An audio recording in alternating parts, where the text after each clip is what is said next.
আসসালামু আলাইকুম ওয়া রাহমাতুল্লাহি ওয়া বারাকাতুহু। সম্মানিত প্রিয় বন্ধুগণ, আজকে খুবই অত্যন্ত গুরুত্বপূর্ণ একটি বিষয় নিয়ে উপস্থিত হইলাম।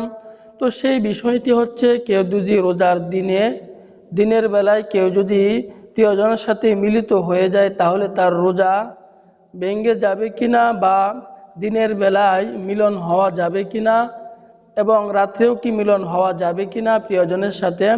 তো আজকে এই নিয়ে আমরা বিস্তারিত আলোচনা করব ইনশাআল্লাহ। দেখুন, রোজা হচ্ছে আল্লাহ তাআলার একটি ফরজ বিধান। আল্লাহ তাআলা নিজেই বলছেন, ইয়া আইয়ুহাল্লাযীনা আমানু কুতিবা আলাইকুমুস সিয়াম কামা কুতিবা আলাল্লাযীনা মিন ক্বাবলিকুম লাআল্লাকুম তাত্তাকুন। যে আল্লাহ তাআলা মুমিনদের উপর রোজাকে ফরজ করেছেন, ইমানদারদের উপর রোজাকে আল্লাহ তাআলা ফরজ করেছেন, যেভাবে পূর্ববর্তীদের উপর ফরজ ছিল। কেন? এই রোজার মাধ্যমে তোমরা হয়তোবা মুত্তাকি হয়ে যেতে পারো, পরহেজগার তোমরা হয়ে যেতে পারো এই রোজা রাখার দ্বারা। তো এর দ্বারা বোঝা গেল আল্লাহ তাআলার ফরজ বিধান হচ্ছে একটি রোজা, আল্লাহ তাআলার ফরজ বিধান। তো শুধু আমি ওয়ানাহারে সারাদিন কাটায় দিলাম। রোজা রাখতে হলে আপনি যেহেতু কষ্টই করবেন, রোজা রাখবেনই। যদি রোজা রাখেন তাহলে আপনাকে 6টা শর্ত মানতে হবে। 6টা শর্তর কারণে আপনার রোজা নষ্ট হয়ে যাবে। এই 6টা শর্ত আপনাকে মানতেই হবে। 6টা শর্ত যদি আপনি না মানেন তাহলে কিন্তু আপনার রোজা হবে না।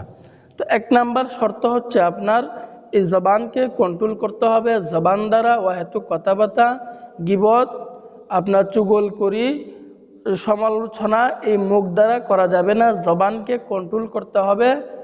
2 নম্বরে আপনার চক্ষুকে হেফাজত করতে হবে। এই চোখ দ্বারা পর্নোগ্রাফি, অন্য কোনো কিছু, এগুলো মানে খারাপ দৃষ্টি থেকে আপনাকে এই চক্ষুকে হেফাজত করতে হবে। এরপর 3 নম্বরে হচ্ছে আপনার এই কান দ্বারা অন্য কোনো কিছু, গান বাজনা বা নাচানাচি, এগুলো যেগুলো আপনার ইসলাম সাপোর্ট করে না, ইসলামে হারাম, এই গান বাজনা এগুলো এই কান দ্বারা শোনা যাবে না। তাহলে 1 নাম্বার হচ্ছে জবানকে কন্ট্রোল করতে হবে, দৃষ্টিকে হেফাজত করতে হবে, কানকে কন্ট্রোল করতে হবে।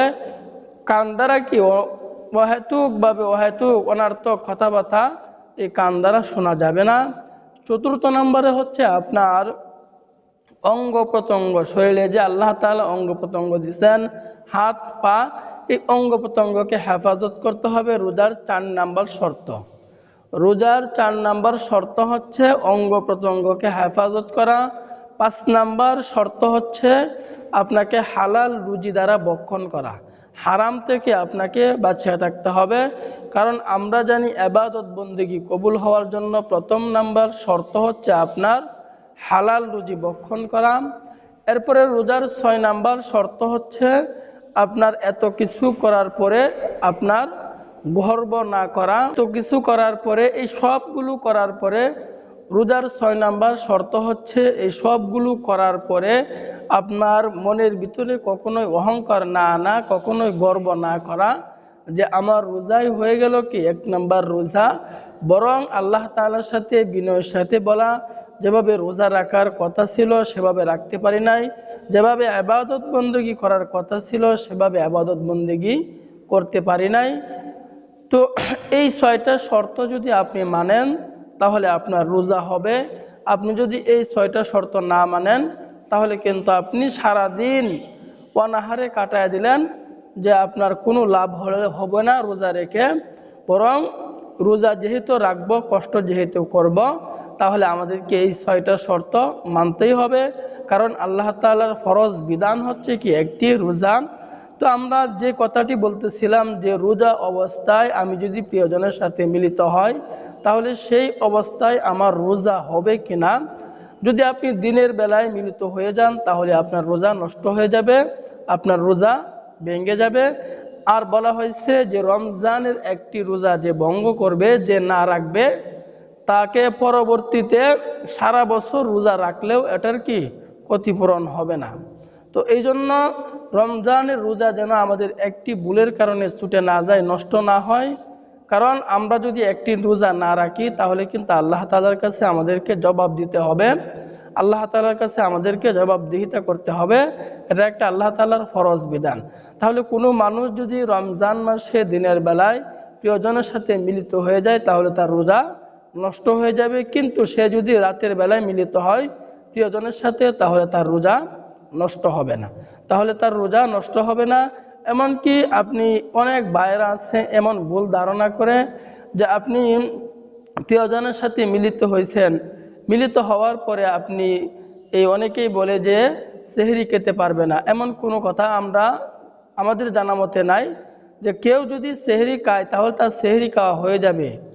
যে সে যদি রাতের বেলায় প্রিয়জনের সাথে মিলিত হয়, মিলিত হওয়ার পরে যদি এই অবস্থায় সেহরি খায় তাহলে তার কোনো সমস্যা হবে না ইনশাল্লাহ।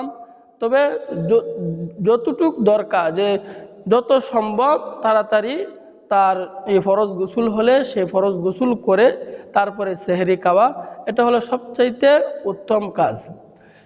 তো আমরা জানলাম যে কোনো মানুষ যদি দিনের বেলায় মিলিত হয়ে যায় তাহলে রোজা নষ্ট হয়ে যাবে, রাতের বেলায় মিলিত হলে তার রোজা নষ্ট হবে না। আর 6টা শর্ত যদি আমরা মানি তাহলে আমাদের রোজা হবে। এছাড়া কি আমাদের সারাদিন অনাহারে কাটায় দিলাম তাহলে কিন্তু আমাদের রোজা হবে না। তো আল্লাহ তাআলা আমাদের সকলকেই বোঝার তৌফিক দান করুন, আমিন।